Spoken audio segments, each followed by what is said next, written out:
everyone out there, how's it going? Welcome back to my channel. Very happy to have you here with me today. Hope your week is going well. Today, I want to talk about 7 reasons why you may not be sticking to your health goals, or really any other goal in life, any kind of personal goal, life-related goal, health, wellness, well-being, any kind of goal really. I made a video a few weeks back on how to create healthy habits. I will leave that linked below if you want to watch it, but I wanted to do kind of a continuation of that video and share with you the things that can sometimes get in our way. And if you've ever started off really strong with a goal that you've set for yourself, you've got a lot of motivation at first, and then that motivation starts to dwindle, and then it's just not really something that you are finding yourself sticking to anymore. First of all, you are so not alone. It's definitely something that we all experience from time to time. But in today's video, I'm going to share with you 7 reasons why we sometimes aren't able to stick to certain goals. And my hope for this video is to give you a bit of an opportunity to reflect on the types of goals that you're setting for yourself, and to better gauge if they're right for you or not, or some of the things that might be kind of influencing your experience with the goals that you are setting for yourself. So with all that being said, let's dive in.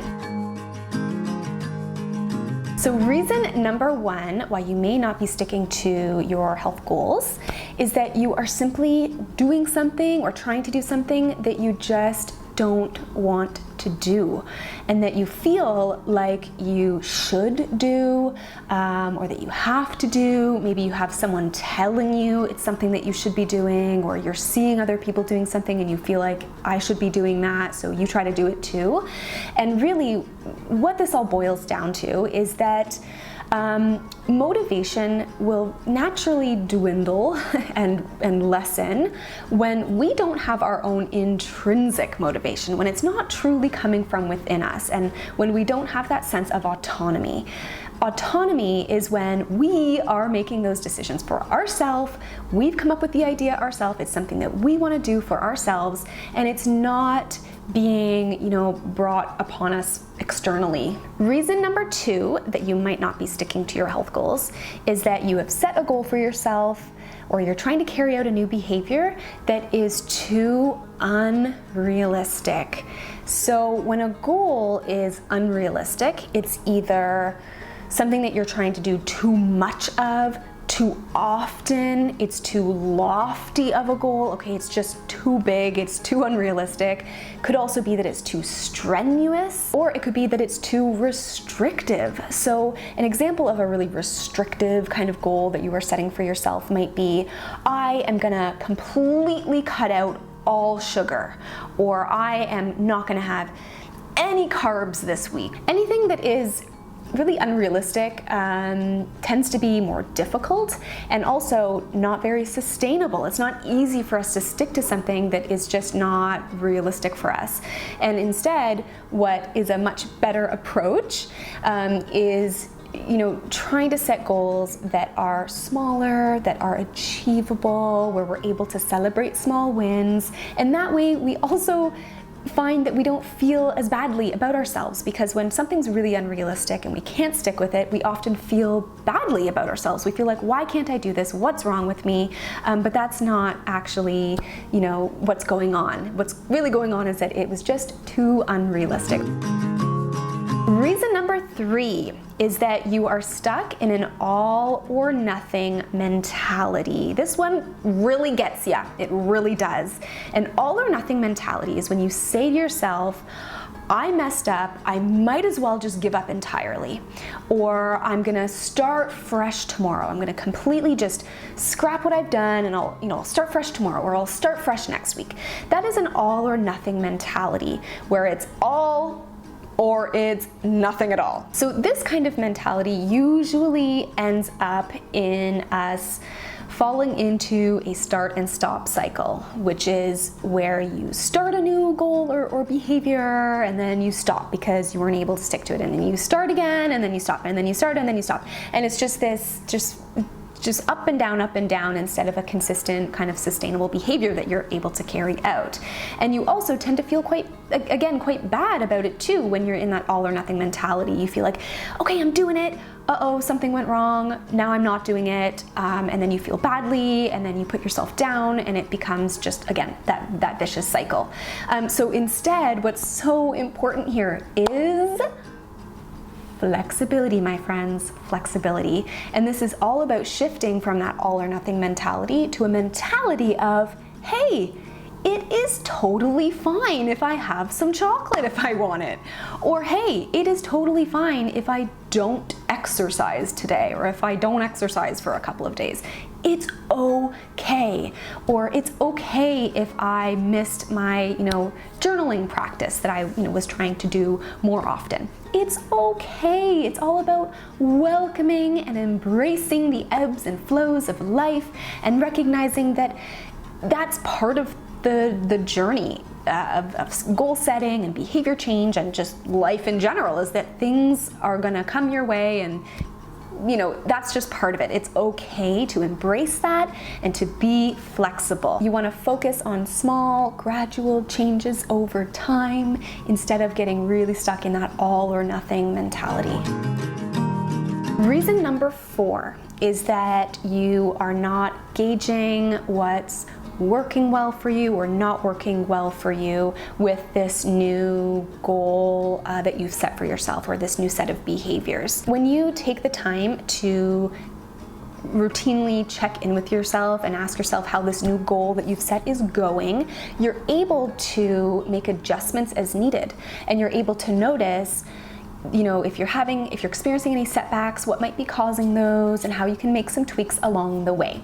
A lot of times we set a goal, we try to work toward it, and we completely lose touch with ourselves, and we forget to ask, okay, what's working well here? What is helping me to carry this out really well, or what is making this difficult for me? And that is why checking in is really, really helpful, so that we can, again, make those little tweaks and adjustments along the way. Number 5 is that you didn't plan ahead for obstacles or challenges that might come your way. And let me tell you something here that I think a lot of us either don't always realize or we forget, and that is that challenges, obstacles, are inevitable. I don't care what kind of goal you are setting for yourself or what it is that you are wanting to work towards in your life. Firstly, that's wonderful, but obstacles are always going to present themselves. They are inevitable. You cannot just completely get rid of challenges and obstacles. Okay, so when we plan for them, we are much better able to handle them when they arise. Not if they arise, but when they arise. Instead of setting a goal and then boop, a challenge or an obstacle presents itself and it's kind of messing up our progress, and it was sort of unexpected. Instead, we can take that time to say, okay, this is something that I really want to work towards. What are some of the things that might get in my way? Then you're going to be so much more prepared. And remember here too that it's not so much about, or it's not always about what the challenge is specifically, although preparing for specific challenges is very helpful, but it's not always so much about what the challenge is, but how we approach it and how resilient we are in the face of challenges, which really means not giving up. It means that, hey, this is something I'm working towards, I know I really want it, oh, here's an obstacle messing me up, but I'm gonna continue to move forward. Reason number 6 why you may not be sticking to your health goals is that you didn't consider all of the tools, the resources, the support systems, or the environments that would be most helpful for you. So this is, again, something that is so helpful for us to take a moment to really think about and kind of prepare for ahead of time before we've even set or begun working toward a goal. We do want to ask ourselves, what are the kinds of tools? What are some actual physical things that might be helpful for me?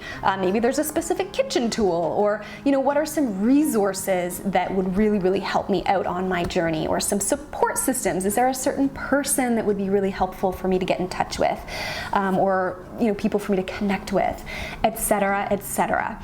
So you may be thinking right now of an example in your own life. Maybe there's a certain goal that you have set for yourself recently where you're really having trouble sticking to it, where you can take a moment to ask yourself, hold on a second, are there any specific resources or tools that I forgot to consider? And now is a great time to do that.